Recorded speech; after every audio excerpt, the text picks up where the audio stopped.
નમસ્કાર આજના આ ખાસ વિશ્લેષણમાં તમારું સ્વાગત છે યાર આજે આપણા મોહલ્લામાં જે નાટક ભજવાયું છે ને એની ચર્ચા અત્યારે ચારે કોર છે વાત છે આપણા વાઘોજીની અને હા એમની નવી નક્કોર લાકડાની લારીની ગામના ચોરેને નાકે બસ એક જ ગણગણાટ ચાલી રહ્યો છે તો ચાલો આપણે પણ જોઈએ કે આ લારીની હેરાફેરી પાછળનું અસલી કારણ શું છે તો એક બહુ જ મોટો સવાલ એ ઊભો થાય છે અને આ જ સવાલ અત્યારે આખા ગામમાં બંધ બારણે લોકો એકબીજાને પૂછી રહ્યા છે શું એક સાવ નવી લાકડાની લારી કોઈ વ્યક્તિના ભૂતકાળને એ પણ આવા બદનામ ભૂતકાળને રાતોરાત ભૂસી શકે ખરી વાઘોજીનો ભૂતકાળ એટલો તો રંગીન રહ્યો છે ને કે લોકો એમની આ નવી શરૂઆત પચાવી જ નથી શકતા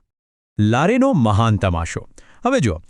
સવારમાં આ લારીનું આગમન કોઈ મોટા તમાશાથી કમ નહોતું અહીં સૌથી આશ્ચર્યની વાત ખબર છે શું છે આ આંકડો પૂરા 10,000 રૂપિયા હા 10,000 વાઘોજી જેવા માણસ માટે લીમડાના લાકડામાંથી બનેલી આટલી મોંઘી અને શાનદાર લારીમાં રોકાણ કરવું એ કોઈ નાનીસૂની વાત નથી આ એક બહુ મોટું રોકાણ છે અને સાચું કહું કદાચ આ જ વસ્તુ અત્યારે લોકોની આંખમાં સૌથી વધારે ખૂંચી રહી છે આટલો મોટો ખર્ચો કર્યા પછી સામાન્ય રીતે લોકો અભિનંદન આપે બરાબર ને પણ અહીં એવું નથી એક પડોશી તો મોઢા પર જ પૂછી લીધું કે લ્યા ભાઈ આ ધંધો કરવા લાવ્યા છો કે પછી આમાં ઊંઘી રહેવા મતલબ લોકો આ ખરીદીને પ્રોત્સાહનના બદલે કેટલી શંકાથી અને મજાક ઉડાવવાની નજરે જોઈ રહ્યા છે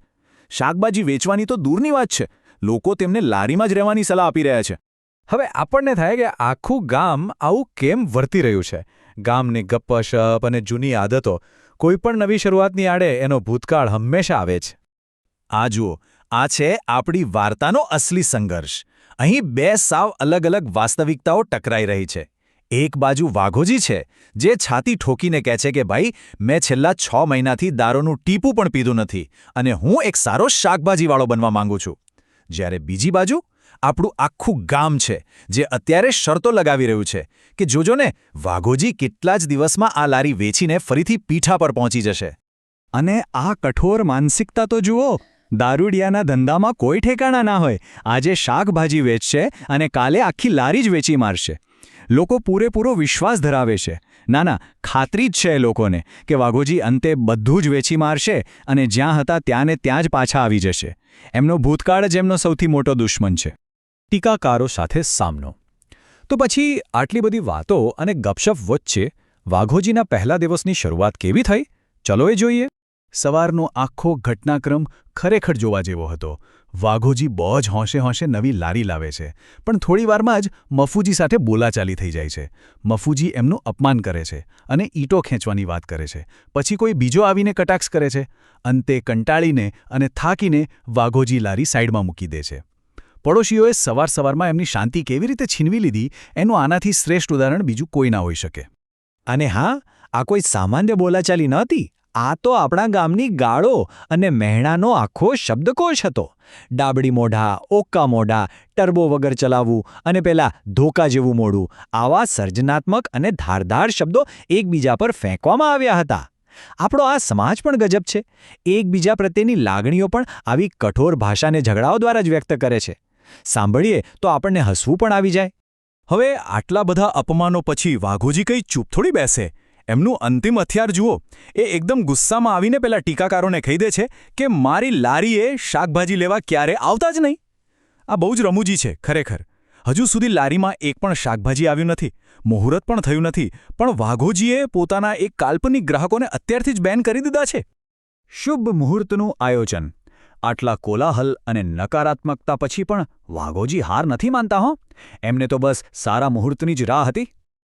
તેમનો પ્લાન હતો લારીનું શુભ મુહૂર્ત ગોળ ધાણા વહેંચીને કરવાનું હવે આપણને ખબર જ છે કે ગોળ ધાણા એટલે ગોળ અને ધાણાનું મિશ્રણ જે કોઈપણ નવી અને શુભ શરૂઆત વખતે વહેંચવામાં આવે છે આ એક બહુ જ મોટો વિરોધાભાસ છે એક બાજુ વાઘોજીના આટલા પવિત્ર અને સાચા ઈરાદાઓ છે અને બીજી બાજુ ગામ લોકોની સતત મજાક વાઘોજી ખરેખર બધું જ પરંપરાગત અને સારી રીતે કરવા માંગે છે પણ અહીં જ એક મોટી ભૂલ થઈ જાય છે આ આંકડો જુઓ 2 વાઘોજી પોતાની નવી નક્કોર લારીને રસ્તા પર સાવ રેઢી મૂકી દે છે શા માટે કારણ કે એમણે ચોઘડિયું સાચવવાનું હતું એટલે કે જ્યોતિષ્ય રીતે શુભ સમય શરૂ થવામાં હજુ બરાબર 2 કલાકની વાર હતી હવે આ ગોળધાણા લાવવામાં અને 2 કલાકની રાહ જોવામાં જ આખી વાર્તા પલટાઈ જાય છે ગુપ્ત લારીકાંડ અરે સવારમાં આ સૌથી મોટો અને રમૂજી વળાંક હતો. જેવી વાઘોજીએ પીઠ ફેરવીને કે તરત જ એક મોટી ગેમ રમાઈ ગઈ. અહીં જોવા જેવું એ છે કે વાઘોજીના કહેવાતા હિતેચ્છુ અને મિત્રો ભૂમતા કાકા અને હરીજી કેવી રીતે આ પરિસ્થિતિનો ફાયદો ઉઠાવે છે. પહેલાં તો એ વાઘોજીની ઉદારતાના મસ્ત મોટા વખાણ કરે છે, પછી જાતે જ એવું નક્કી કરી લે છે કે વાઘોજીએ તો મિત્રોને ગમે ત્યારે લારી વાપરવાની છૂટ આપી જ છે ને. અને પછી જેવો વાઘોજી પેલા પવિત્ર મુહૂર્તની તૈયારીમાં લાગે છે કે આ લોકો પતરા ખેંચવા માટે સીધી એમની નવી લારી જ ઉઠાવી જાય છે. મતલબ ગજબ કહેવાય. અને આ આખી છેતરપિંડીની કિંમત કેટલી ખબર છે?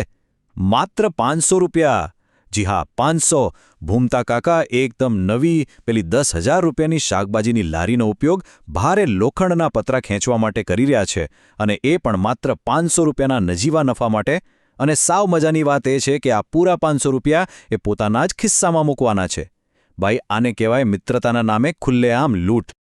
આ બધું જોઈને પેલી કહેવત બિલકુલ સચોટ બેસે છે જે એક પડોશીએ કહી હતી, ઘર બાળીને તીરથ કર્યું છે.